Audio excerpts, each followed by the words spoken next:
Hi again, it's your weekly horoscope columnist, Christopher Renstrom, back to share with you some pretty exciting news. You will soon have a chance to study with me in my upcoming course, The Cosmic Calendar, produced here at Astrology Hub. The Cosmic Calendar is designed to teach you how to turn your birth chart into a personal calendar, one that's uniquely aligned to your natural flow and personal seasons. You'll be able to look at the year ahead and know exactly how to plan your life.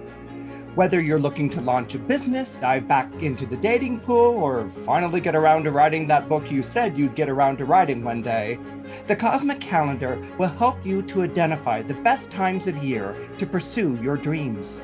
So if you want to be the first to know more about the Cosmic Calendar, then sign up for the waitlist now at astrologyhub.com/cosmic waitlist. Again, that's astrologyhub.com/cosmic waitlist. I am so looking forward to seeing you there.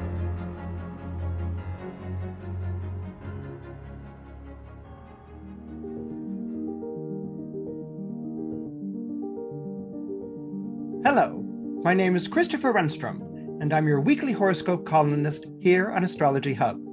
And this week, I wanted to talk to you about the new moon in Aquarius on February 1st. Aquarius is a very complex astrological sign.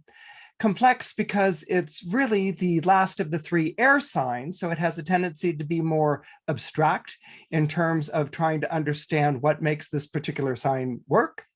Complex because it's one of the few signs in astrology that happens to have two ruling planets, Saturn and Uranus. For those of you who might not be familiar with this, Saturn is known as the classical or traditional ruler of Aquarius, and Uranus, after its discovery in 1781, was given the modern rulership of Aquarius. Now, for some astrologers, like classical astrologers, they will only follow the idea that Saturn is the ruler of Aquarius, and they throw Uranus out. And for some of the newer astrologers who are feeling more modern, there's this idea of like, what's Saturn the fuddy-duddy doing here in Aquarius? Everyone knows that Aquarius is a sign about new and innovative ideas and revolution and change. So forget about Saturn and let's make Uranus the modern ruler of Aquarius. Well, in the way that I work, I like to work with both the traditional and the modern ruler of a particular zodiac sign. I see them as having both very important things to contribute to the understanding of the zodiac sign itself. In some cases, like Pisces, for instance, whose rulers are Jupiter and Neptune, there's a natural affinity or understanding between the two ruling planets. Jupiter was named after the god of the sky, and Neptune was named after the god of the sea. And so there's this sort of reciprocal relationship, if you think about it, where water in the ocean evaporates and rises up into the sky to become clouds. And once those clouds become heavy, they begin to rain and the water returns to the sea. So there's this really kind of lovely reciprocal relationship between the two ruling planets of the zodiac sign Pisces. Needless to say, that is not the case with Aquarius. With Aquarius's two ruling planets, Saturn and Uranus, what you really have is one planet, Saturn, overthrowing the other planet, Uranus. So what you can sometimes see imbued in Aquarius's need to sort of rebel or go against authority are kind of unresolved daddy complexes. But basically, it's the idea that Uranus, the god of heaven, meaning space, the starry night, at night when you go out at night and you see all the stars in the sky, that was known as Uranus. So it was associated with a deity of space and eternity. It lives forever. Saturn, the god who overthrows him, is named after the Greek god Kronos, who is time. So in essence, what you have is time overthrowing eternity. An easier and probably simpler way of understanding it is young overthrowing the old, which is kind of at the center of the zodiac sign of Aquarius. Now, what's fascinating about this, and what's fascinating about this period is that January and February, which is basically covering the zodiac signs of Capricorn and Aquarius, are pretty much associated with the new year. For instance, in the West, we celebrate the new year on January 1st, and in the East, New Year is celebrated with the first new moon of Aquarius. And so this year it will be celebrated on February 1st. So this idea of new and old, or the juxtaposition of new and old, are infused in both zodiac signs, but more specifically, it is infused in Aquarius. Indeed, January, the month January, is named after the two-faced god Janus from Roman mythology. Janus was a two-faced figure, a god that ruled over thresholds. It's a god that looked out of a room and a god that looked into a room, which is what a threshold is. And so Janus was the ruler of the new year, because you're looking back at the year that has just passed and looking forward to the year that's just to begin. We have this in popular imagery when we see around New Year's, what's called the New Year baby. It's usually a picture of old man time carrying a scythe and an hourglass, holding hands with a young baby. You ever since like the 20s and 30s, outfitted in a top hat and a tuxedo jacket and diapers. Okay, so it was this old idea of like the old year is giving way to the new year. And so this was seen as a period of transition. And this is pretty much what's going on as we're getting into the month of January, and now we're going to begin the month of February. So it's this idea of looking back in order to look forward, all right, past and the future, which is a very important idea that I wanted to discuss with you this week. I think we're all familiar with the quote. It's actually a paraphrase quote that I believe was given by Winston Churchill to the House of Commons in 1948. It's the quote, "Those who fail to learn from history are condemned to repeat it." I think we're all pretty much familiar with that. Those who fail to learn from history are condemned to repeat it. That's actually paraphrasing or reworking of the original quote by the philosopher George Santayana, which was, "Those who cannot remember the past are condemned to repeat it." And I want you to think about that. This is the original quote. "Those who cannot remember the past are condemned to repeat it." So we have the quotes, "Those who cannot remember the past are condemned to repeat it," and "those who fail to learn from history are condemned to repeat it." The two important ideas here are remember and learn. Remember and learn. This, to me, is really kind of one of the ways that we can think of the pole between the past and the future that takes place in the zodiac sign of Aquarius. You kind of have two impulses that are going on in Aquarius that are pulling with each other, one represented by Uranus and the other represented by Saturn, who by the nature of the overthrow have an antagonistic relationship to each other. There's a kind of split that takes place. And the split that we can see in Aquarius is a split between the future, which is a vision of a better world, a better society, and we need to rush to that future. And the sooner that we commit to creating that future, because we don't have much time, the sooner we will save society and the sooner we will save the planet. So it's really this rush towards the future and embracing everything that moves us to a better society, which is seen in the future. So that's one part of the Aquarian equation. Let's give that over to Uranus. The other part of the Aquarian equation is Saturn. Okay, and with Saturn, his Greek name is Kronos, he's named after the god of time. With Saturn, the best part lies in history. The best part lies in the past. So with Saturn, there's always this feeling of a longing for a golden age when things were enlightened, when things were understood, when things were more civilized. And we can see that, for instance, in our own astrological circles.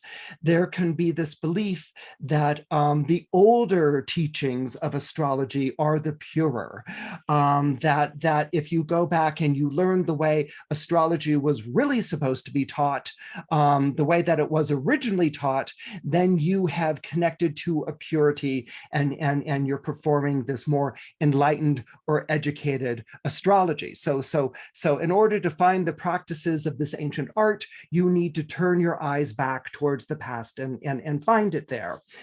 This can echo in many different things. It can echo in religion, it can echo in culture, it can echo in society. This dream of a golden age when older civilizations really understood what life was about here on the planet, before it all got messed up, right? Okay, and then that's a resistance against the future, which is no. The past didn't get it right. The past started into motion all these dreadful things that we're trying to reconcile on ourselves or whatever. And so what we need to do is abandon the past and embrace the future, because it's only in new things, it's only in modern things, it's only in undreamt of things that our salvation lies, okay, that we're constantly evolving and growing, and we need to go to the future with its promise of a wonderful utopia. So these are the two impulses that, again, are pulling back and forth with each other. So this idea of being pulled in two directions, a beautiful future, which is going to redeem us and our past, and a golden age in the past, where everything was truly understood and pure before it got messed up, like with the Tower of Babel, and everyone spoke different languages, or messed up in civilization or colonization, or in all those dreadful things that humanity has done to itself to sort of mess up whatever the original pure idea was. All right. We can see this also mirrored in Aquarius with the push-pull between the individual and society. Now, Aquarius is an air sign, and it is the last of the three air signs. It's a fixed air sign. Each of the air signs describes a type of relationship. Gemini is siblings. That's the first relationship you form when you're a child. Libra describes partners or couples or marriage. And then Aquarius describes the collective society, you and society. And it's this idea that society is only as good as the people who participate in it, okay? And this is a very Aquarian idea. Society is only as good as the people in it. And so, in a sense, that burden of creating a good society relies on each one of us as individuals, but each one of us as individuals are going to be asked to make certain sacrifices or compromises or adjustments in who we are to bring about a good and fair society. So in other words, you can't have a good and fair society if everyone gets their way, okay? If everyone gets their way, then you have, people fighting for themselves and not thinking of anyone else. So this idea of people having to concede or to yield or to compromise or to sacrifice in order to make a good society, this is seen utopian dream of Aquarius. Now, that can take a lot of different appearances in life. A good society might be, for instance, here in America, we have a democratic society, and we think it's a really good idea to have free speech and exercise our rights and scream and yell at each other. And democracy is a messy business where everyone's sort of like fighting for their rights. But in this creative process, they're going to create a society that's going to celebrate equal rights among all of its citizens. But you could just as easily see a society that would want to squelch or to stamp out any sort of individuality. A society, an autocratic society, for instance, that might say, well, democracy is messy, it's dangerous, people get hurt. There's this illusion that free speech or equality is good. So the best way to do a society, because people don't know what they want, is to tell them what they want and to exercise your rule accordingly. Okay, so you can have these two sides to even Aquarius, one of, maybe a democratic society or a socialist society, and then one of maybe a more autocratic society where, people will be happy if you just give them what they want and tell them what to do. And by giving them what they want, you tell them what they want because they don't really know what they want anyway. So these are two very extreme, almost polar opposite versions of society. Both will fall within the rubric of Aquarius. But again, we keep coming back to this idea: those who cannot remember the past are condemned to repeat it. Those who those who fail to learn the lessons of history are condemned to repeat it. This is almost something you can hear echoing through the zodiac sign of Aquarius. So this is a quandary. This is a dilemma that I'm describing to you. And it's a dilemma that I don't think we're ever going to solve in our lifetimes, because I think it's a dilemma that is passed down through the generations. It's passed down through the generations of people who follow, who struggle with that alliance to the past and that alliance to the future. One of the things that I wanted to share with you is this Netflix show that I'm obsessed with. Okay, one of the things I wanted to share with you is this Netflix show that I'm completely 100% obsessed with. I absolutely love it. I'm not going to tell you the whole thing of it, but I'm going to tell you one part of the episode. It plays into my fixation with Korean rom-coms. Okay, I will admit it, and I'm completely obsessed with Korean rom-coms. Okay, they're just fabulous. But this one is actually a period piece. This one takes place in the Joseon dynasty in Korea in the early 19th century. And it's called Rookie Historian, okay? It's called Rookie Historian, and it's the story of Gu Hae-yong, who is this noblewoman who is really quite educated, and who is trying to, who has a love of letters. She has a love of books, and she has a great love of history. She's an intellectual. And of course, she's a prized beauty. This is early 19th century Korea. And the expectation is that she's going to marry, but she really does not want to marry. Well, the setup is that she basically runs into a prince who is a secret prince that nobody really knows about. And they sort of get off on the wrong foot with each other, but they're actually secretly in love with each other. And that will become the blooming romance through the entire series. But the most important part is when she auditions for the role of court historian. Now, in this particular kingdom, which is the Joseon dynasty, Confucius principles are highly prized. They are the way that the kingdom lives. But there is difficulty because the head of this kingdom is not a very expansive or generous thinker. He's actually very much wants to control people and tell people what to think and what to do. And an early thing that he does is actually he sponsors book burning that takes place throughout the kingdom. But what's sort of built into the bureaucracy of this kingdom are court historians. And court historians are expected to attend the affairs of the king and the prince and anyone in ranking power. And what they do is that they simply record what is being said. Okay, even if the prince is opening up a book and reading it that day, they will record the prince is reading the book. He turned a page, he continued to read the book. Okay, so their job is to record the actions that take place, particularly the actions that take place within the palace. The reason for this is to create a record that is impartial. A record that is impartial as to the decisions, the business of the palace that will not be altered. In fact, the court historians keep all of these records out of view of the king and the ruling family. And the king and the ruling family are not allowed to examine these records. Okay, they are not allowed to rewrite history according to what they want.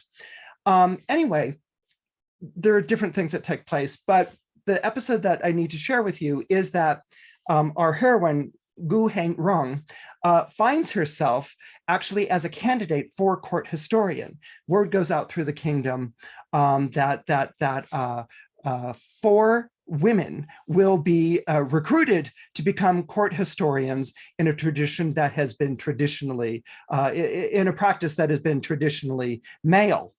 And so the secret prince, I call him a secret prince because he's in line to the throne, but he's not related to the king by blood. He's not his son. I think it kind of trumps the king. And he is also a man of letters, and there's never a picture of him. No one knows what he looks like. But the secret prince knows Gu Hei-rong, and he devises a question to be asked to all the women who are competing for the spot of court historian. And this question has to do with the solar eclipse.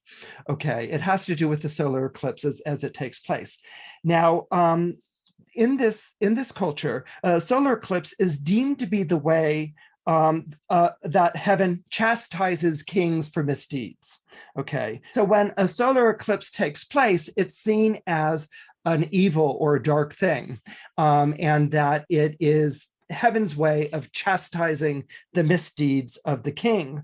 So, rituals are then performed to ward away the evil spirits of the solar eclipse, to ward away the evil spirits that are unleashed during the darkness that takes place when the moon eclipses the sun.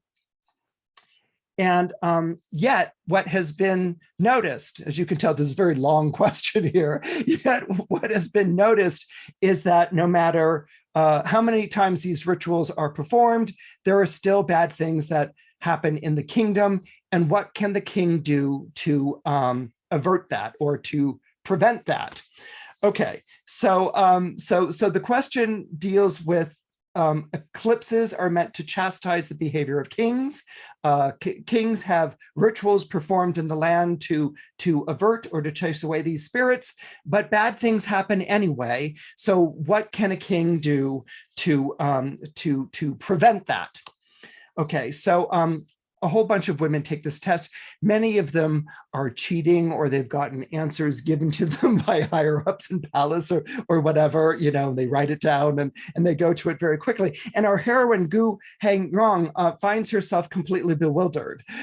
She's sitting in there's like rows, there's like 12 rows of 8 women who are all competing for this role. And so she's sitting there hunched over her little desk, which is on the ground, and holding a pen, and she doesn't know how to answer this question. She's a very educated, enlightened woman, and she doesn't know how to answer this question. And she looks up, and time's running out, and women are, the other women who are competing are handing in their answers. She looks up and she realizes the question is wrong. Okay, that the question isn't phrased correctly. And so what she does in the first part of her question is that she actually draws a diagram of a solar eclipse and explains how a solar eclipse happens, which is the moon passing in front of the sun and blocking out the light of the sun.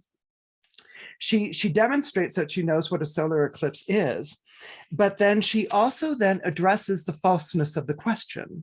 And the falseness of the question, as she sees it, is the expectation that kings are supposed to be able to prevent eclipses. So now that she has demonstrated the science of the eclipse, she then goes on to say, it is impossible for a king to prevent an eclipse from happening. Eclipses are going to happen no matter what the king does. And that, the real thing to address with the solar eclipse and this question of bad things happening in the kingdom is the education of the people. That, in other words, people connect bad things happening in the kingdom with eclipses, and that is coming from a place of ignorance. And that what people should be educated in is understanding why eclipses take place. And as she's going through this, there's a flashback of her, as a child watching an eclipse, and she's timed it, and she's waiting for that moment when the moon passes in front of the sun, and there's this look of joy because she's correctly timed it, while other people are running around being scared and banging things and trying to ward away spirits. So what she really stands for is enlightenment, which is something which is what Aquarius stands for. It's this idea of enlightenment. And Guhe Rong stands for enlightenment of the people. That the most important thing that can really result from this isn't the king performing this impossible task of preventing an eclipse, but a king performing the task of educating or enlightening his people. So this is a very this is a very important thing. It's a wonderful moment in the series, and I just really love it. But what I've taken away from this is this idea of enlightenment. Again, the job of the court historians during this dynastic period is to write down what happens no matter what. The king cannot go and rewrite history. The king cannot go and influence the record of what is going to be remembered. What is going to be remembered is kept in these books, which are kept in this library.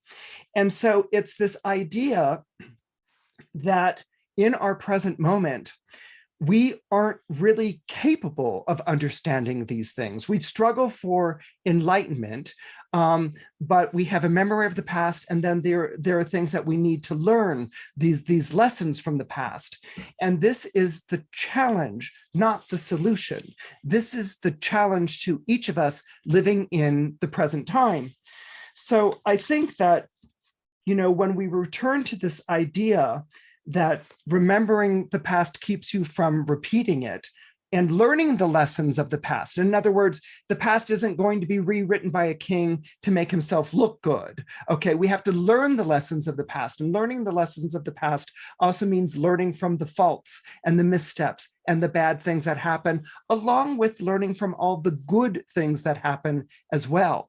And so being committed in this learning, being committed in this enlightenment, I think is a very powerful message that we can take away from this new moon in Aquarius, which happens to conjoin its planetary ruler, Saturn. So I think what's important for us to take away is that it's human nature to see the future as a better place than the past. That when we look to the future, we see it as being a better place from the past. And when we look to the future, we even see it as an opportunity to correct or rectify the past.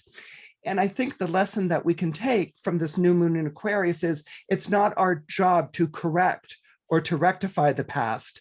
It's our job to remember it.